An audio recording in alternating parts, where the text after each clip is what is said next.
You shared a really rich collection of materials on Mexican history with us. Yeah, there's a lot here. And our job today is to really get to the heart of it all. We're aiming to create a kind of audio journey, you know. Right, hitting those 12 key steps. Exactly. From the geography right through to historiography, how the history itself gets written. It's a great framework. Think of this as your shortcut to getting, well, really informed. We want to weave together all those strands, political, social, economic, Cultural, environmental, they're all linked. spanning from the earliest times right up to today. Now, obviously, Mexican history is vast, Immense. You could spend a lifetime on it. but we're here to guide you through the main contours, make it clear and engaging. Okay, absolutely. And what strikes me is how intertwined everything is. You can't really pull one thread without seeing the others. Politics affects the economy, society shapes culture, the environment underpins it all. Exactly. And the sources you've provided give us a great chance to trace those connections across all 12 steps. It should give a really integrated overview. Fantastic. So let's begin where it all begins, really. Step one, the geographical and environmental context. Right. Your notes lay out this incredible physical diversity in Mexico. It's striking, isn't it? You've got the big mountain ranges, the Sierra Madre, Occidental and Oriental, yeah. and then the deserts up north, rainforests down south, that big central plateau. In all that coastline, Pacific, Gulf, Caribbean, it's a land of really dramatic contrasts. It is. And this variety, it's been a fundamental actor throughout history. The sources make that pretty clear. How so? In terms of settlement? Definitely. Yeah. Geography really shaped where people settled. Think about the Central Highlands, fertile volcanic soil, decent climate. So prime real estate, basically. Exactly. Became a cradle of civilization. Then you have the coast, especially Gulf coast like Veracruz. Vital for trade, Later. and later for arrivals. Pathways for exchange. But the arid north, much tougher. Stayed sparsely populated for a long time. Yeah, until modern irrigation tech came along and changed the game. So right from the start, the land itself is writing part of the story. And it's not just where people lived, but how they lived. The climate differences Huge impact. Dry north, tropical south. dictated what you could grow. Precisely. Your notes highlight maize, of course, but also cacao, agave crops that are just deeply, deeply embedded in the culture and history. And then the resources beneath the ground. Yeah, silver, copper, later petroleum, and just the fertile land itself. These have been sources of wealth, but also, Conflict. sometimes, contention. From pre-Columbian times right through to modern debates. What really stands out in your materials is that dynamic, that interplay between people and the environment. It's constant. Take silver in the colonial era, massively important for Spain's global economy. But at a terrible cost. A huge cost. Forced indigenous labor, devastating conditions. Then later, oil becomes this symbol of national pride, economic independence. But creates new dependencies? Maybe. And vulnerabilities, yeah. And the sources really stress the human impact on the environment. It's not just a backdrop. Pre-Columbian agriculture already changed landscapes. And then colonial logging intensified things. Deforestation is a long story. Your notes mention something like 15% forest loss just since 1950. Wow. And today's challenges? They have deep roots. Desertification, serious water scarcity, especially around Mexico City, the urban pollution. You can see the historical lines connecting. Absolutely. And now climate change is amplifying it all. More intense hurricanes hitting the Yucatan, for example. It's this continuous loop of human action and environmental response. A crucial layer. Okay, let's move to step two. Prehistoric and indigenous foundations. All right. A deep, deep history here. Your sources mention evidence of human presence going back potentially hundreds of thousands of years. Though the Huaytlaco tools are still debated, yeah. But definitely solid remains from Tlapacoya around 10,000 BCE. And then a massive shift happens. Maize domestication, around 5,000 BCE. That's the game changer. From nomadic hunting and gathering to Settled agriculture, farming.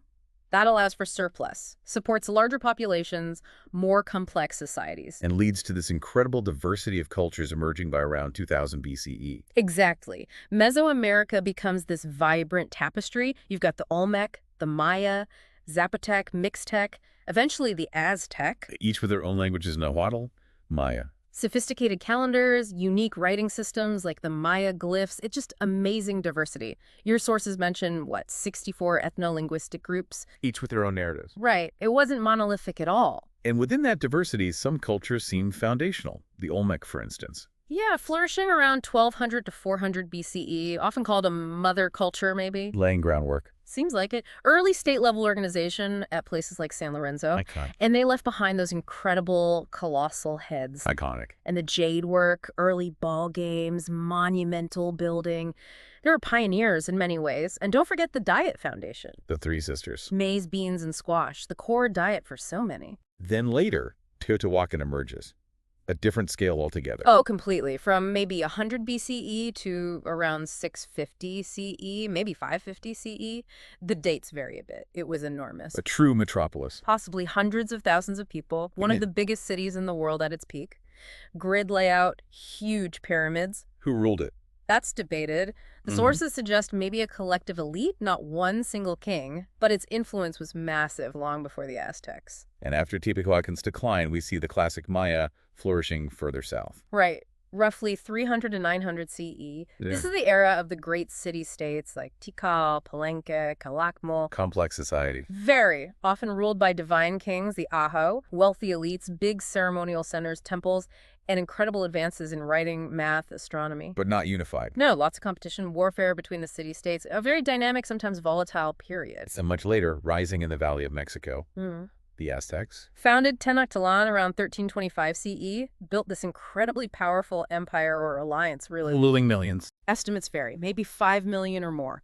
Highly organized society, complex economy based on tribute, rich cultural life. It's astounding what they built. It really is. And how do we know all this? The sources seem crucial here. Absolutely vital. It's a combination of things. Archaeology, of course, digging things up. And deciphering texts. Yes, epigraphers working on the scripts. Then you have ethnohistorians looking at indigenous documents, the codices from the Aztecs, Maya, Mixtecs. These survived the conquest. Some did, thankfully. And then you have the accounts written after the conquest, both by the Spanish, like Bernal Diaz, and by indigenous chroniclers adapting to the new reality. So multiple perspectives. Ideally. Modern scholarship really emphasizes using indigenous sources and questioning those colonial narratives, which were often biased, you know? It gives us a fuller picture, though it's always evolving. Okay, that complexity leads us nicely into step 3, state formation and early political development. Right. Building on those foundations. We've mentioned the early states, Olmec, Teotihuacan, Maya. What defined their political systems? How do they rule? Well, it varied quite a bit. The Aztec state, especially later on, became pretty centralized under the Tlatoani. That's the supreme ruler. Yeah, advised by a council of nobles. Their power really rested on that sophisticated tribute system, extracting goods and labor from hundreds of conquered city-states. And the Maya. More decentralized. You had powerful divine kings in charge of individual city-states, but it was a landscape of shifting alliances, rivalries. Not one unified empire like the Aztecs built. How did they maintain order within their societies, laws, administration? We see evidence of, well, developed systems. The Aztecs had quite strict legal codes administered by specific judges, the Tecutli. And the Maya. Maybe more based on customary law, but definitely procedures for handling disputes. Both societies needed ways to collect taxes or tribute. Keep track of things. Exactly. Organizing labor drafts for building projects, record keeping was vital. That's where the codices and writing systems came in handy for administration, too. Any key figures stand out from this early period? Well, for the Olmec or Teotihuacan, specific names are often lost to time, though clearly they were powerful leaders. For the Maya, we know more individuals, like Kinech Janab Pakal in Palenque. His tomb was a major discovery, right? Huge. Showed the power and wealth associated with Maya kingship. And your sources also highlight that post-classic period, after the classic Maya decline. That's when the Valley of Mexico becomes central again. Yeah, dominated by the Aztecs, founding Tenochtitlan, forming the Triple Alliance with Texcoco and Tlacopan. That becomes the powerhouse leading up to the Spanish arrival. So complex political structures evolving over millennia. Then, a massive disruption. Step 4, external influences and power dynamics. This is where the story takes a sharp turn. Before 1519, as your sources note, Mesoamerica was relatively isolated. Limited contact with the outside world. Very limited. Then Hernan Cortés arrives. That's the pivotal moment, fall of Tenochtitlan in 1521. And the start of 3 centuries of Spanish colonial rule. Exactly. The Viceroyalty of New Spain is established, governed by viceroys representing the Spanish king. And the economy gets completely reshaped. Radically.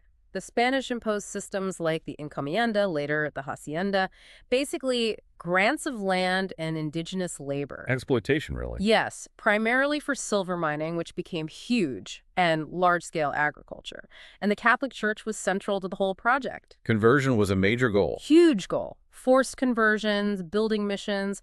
The church had immense social and political power alongside its religious role. But people didn't just accept this. Your notes mention resistance. Oh, absolutely not. There was constant resistance in many forms. Big uprisings like the Mixton War early on. And Maya revolts. Numerous Maya revolts over centuries, including the massive caste war in the Yucatan in the 19th century, plus resistance from enslaved Africans forming independent communities, mestizos pushing back.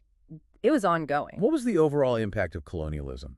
Devastating for indigenous populations. Disease, violence, forced labor.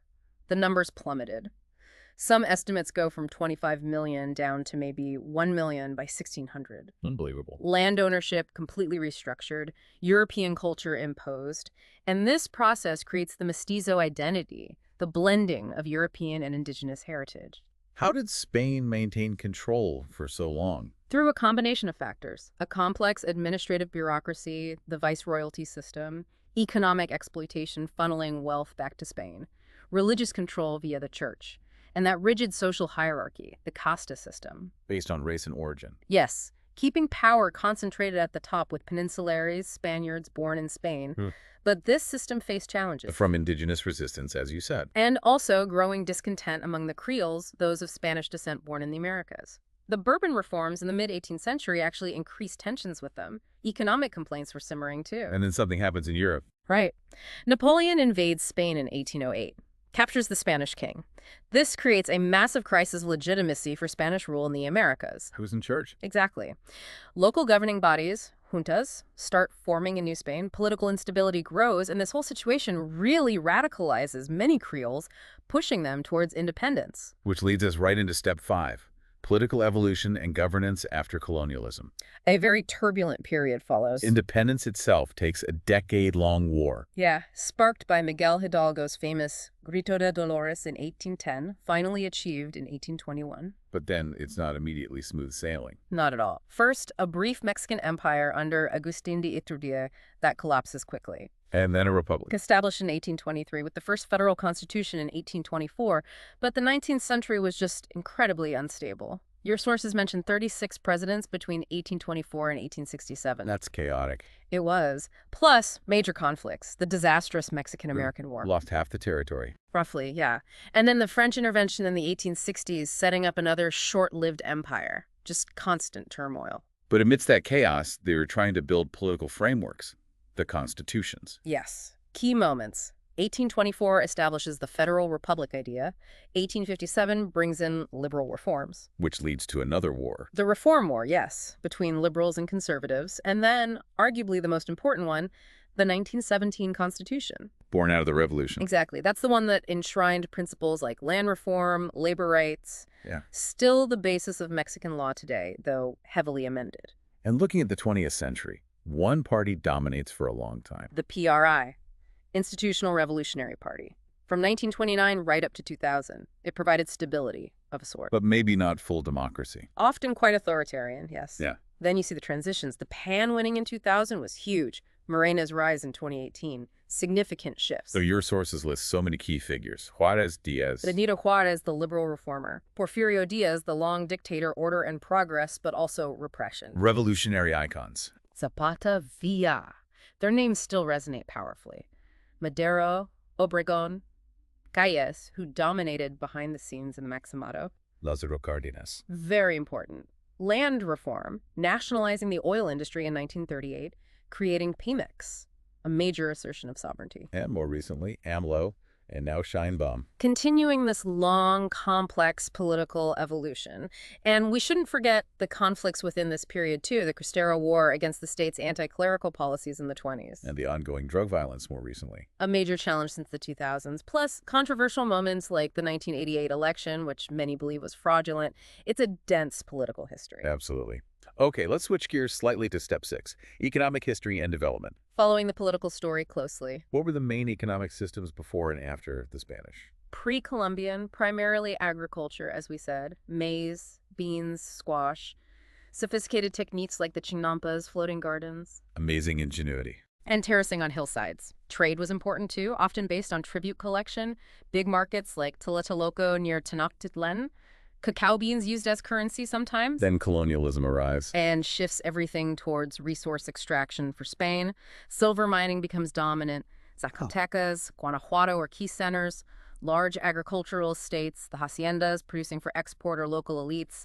The Flota de India system controlled trade. How did land ownership change? Big change.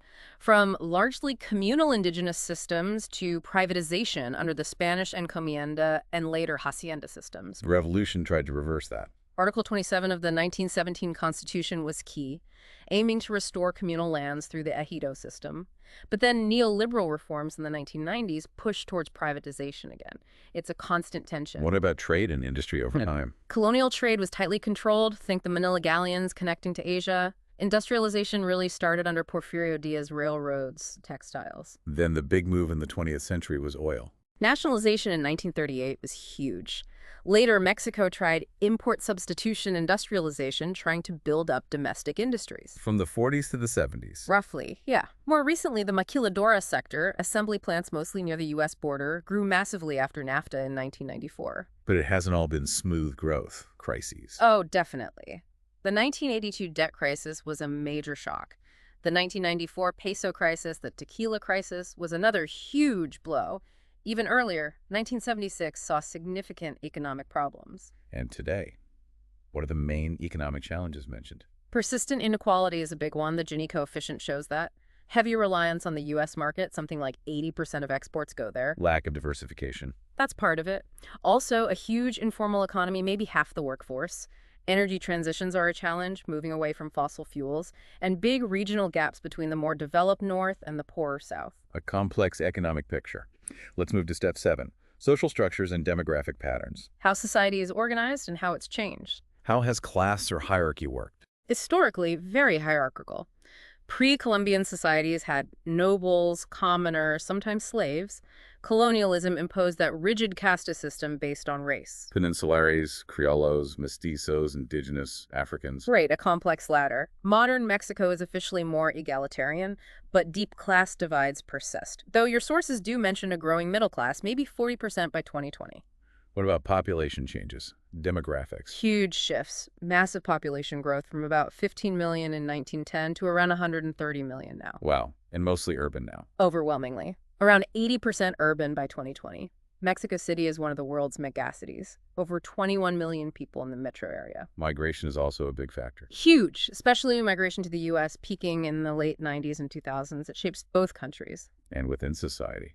Social dynamics. Gender roles are evolving. Still a patriarchal legacy. Machismo is a factor, but women have gained significant ground legally and socially, though violence against women is a serious issue. What about indigenous groups and Afro-Mexicans? Indigenous peoples make up about 12% of the population, speaking many different languages, but often face marginalization and poverty. Afro-Mexican communities, mainly on the coasts, gained official recognition relatively recently in 2015, which was important for rights. And the dominant identity. The mestizo identity, that blend of indigenous and European heritage, is central for maybe 60–70% of the population. But it's complex, alongside the recognition of 68 distinct indigenous languages and ongoing efforts in bilingual education. A really diverse social fabric. Okay, step 8. Cultural, intellectual, and religious dimensions. The realm of beliefs, ideas, and expression. Religion first. Big transformations there. Massive, from the complex polytheism of pre-Columbian cultures, with gods like Quetzalcoatl. To Catholicism imposed by the Spanish. Yes. But it wasn't just a replacement. You get syncretism blending. The Virgin of Guadalupe is the prime example, a Catholic figure deeply resonant with indigenous beliefs. But the state became more secular later. After the revolution, yes. The 1917 Constitution established secularism, leading to conflicts like the Cristero War in the 1920s, when the state cracked down on the church. Still, Mexico remains overwhelmingly Catholic today, around 80%. What about intellectual trends? In the 19th century, positivism was influential, promoting science and order. The 20th century saw the incredible muralist movement. Rivera, Orozco, Siqueiros. Exactly, using art to tell history and promote revolutionary ideals on public walls. very powerful. And thinkers like Octavio Paz have offered profound reflections on Mexican identity. In education and the arts more broadly. Colonial education was mostly church-run. Post-revolution, there was a big push for public, secular education. Literacy rates are high now, around 95%. And the artistic heritage is immense. From ancient Olmec heads and Maya frescoes to stunning colonial architecture in cities like Puebla or Zacatecas, and a really vibrant modern scene, including internationally acclaimed filmmakers like Alfonso Cuarón. Language is key to culture, too. Spanish is dominant, but indigenous languages like Nahuatl and Maya persist, supported by bilingual education efforts. And oral traditions, myths, stories remain vital for many communities. It's a very dynamic cultural scene overall. Absolutely. Step 9. Military history and security. Conflict and the armed forces. What are the defining conflicts? Several stand out. The Mexican-American War, with that huge territorial loss. The revolution itself, incredibly bloody, maybe 1 million lives lost. And more recently? The ongoing drug war since around 2006. Devastating human cost, over 300,000 deaths estimated. A major national security crisis. How has the military itself evolved? You had elite warrior classes in Aztec times, Eagle and Jaguar Knights. Colonial period had militias. The modern military emerged from the revolution. The Constitutionalist Army eventually became the Mexican National Army. What's its role today? Officially national defense, but increasingly focused on internal security, especially combating the powerful drug cartels. Your sources note the federal army was initially ineffective against the revolutionary. And the current security challenges. Cartel violence is pervasive in some regions. Corruption within security forces and government is a related, huge problem. Efforts to establish peace often involve militarized policing and cooperation with the U.S., like the Merida Initiative. A difficult ongoing struggle. All right, step 10. International relations and global positioning. Mexico's place in the world. The relationship with the U.S. seems paramount. It looms large, always has. Shared border, deep economic ties through NAFTA-USMCA, complex migration issues, security cooperation. It's multifaceted and often tense. What about other relationships? Important ties throughout Latin America, obviously, and growing connections with Europe and Asia, especially since independence. How does Mexico participate globally? It's a member of the G20, the group of major economies, active in the UN, the Organization of American States, OAS. The large diaspora, mostly in the U.S., is also a factor in foreign relations. And cultural influence. Significant soft power, as your sources call it. Mexican cuisine is global. Telenovelas are watched everywhere. The artistic legacy, like muralism, it all contributes to Mexico's international image. The significant player, regionally and globally. Okay, step 11. Modern challenges and developments. Bringing it to the present. Synthesizing many of the threads we've discussed. Nation building seems like an ongoing theme. Yes. The revolution helped forge a strong nationalist identity, embracing symbols like mariachi music or the Day of the Dead, but challenges remain in creating a truly inclusive nation. Like indigenous rights. Exactly. The Zapatista uprising in 1994 really pushed indigenous rights onto the national agenda, and that struggle continues. What about contemporary politics? AMLO's presidency, now shine bombs. AMLO's term, 2018-2024, focused on anti-corruption, social welfare programs, but also faced criticism for centralizing power. Sheinbaum continues many of those policies. It's a period of significant political energy and debate. And ongoing social challenges. Inequality remains stark. Gender violence, femicides, are a national crisis. Indigenous marginalization persists. Urbanization strains infrastructure and services. But there's also vibrant social activism, feminist movements, indigenous rights groups, environmentalists. Economically. Mexico has the 11th largest economy globally, strong in manufacturing and oil. But challenges include diversifying away from the U.S. market, tackling that large informal sector, half the workforce, and the reliance on remittances from migrants. And environmental issues remain critical. Absolutely. Climate change impacts like water scarcity and extreme weather, deforestation, pollution, but also conservation efforts like protecting the monarch butterfly reserve. It's a major front. Finally, step 12. Historiographical considerations. Thinking about how the history itself is written and understood. How has the way Mexican history is told changed over time? Big shifts. Early colonial accounts obviously glorified the Spanish conquest. Very Eurocentric. Later. The 20th century saw more focus on indigenous perspectives, sometimes through Marxist lenses emphasizing class struggle or indigenous approaches focusing on cultural survival and syncretism.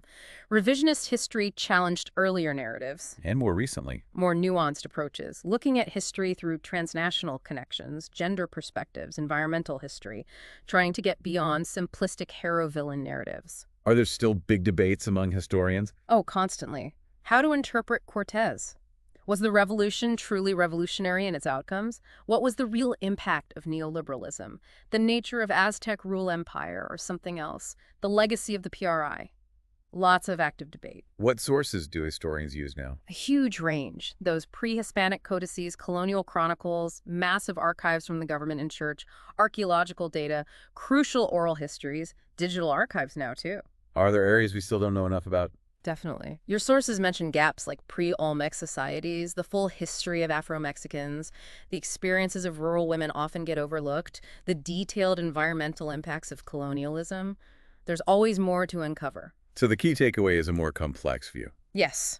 Seeing Mexico as deeply connected globally, a place of contested identities, shaped by these many layers of history, and constantly reinterpreting its own past. So after this really comprehensive deep dive, drawing on all your sources, we've covered a huge amount of ground. We certainly have. Yeah. From geography to historiography. What themes just keep coming back, would you say? I think resilience is huge. The adaptability of Mexican people and cultures through centuries of massive change. And that blending of cultures. Syncretism, yeah. Indigenous, European, African elements mixing in unique ways. That's fundamental.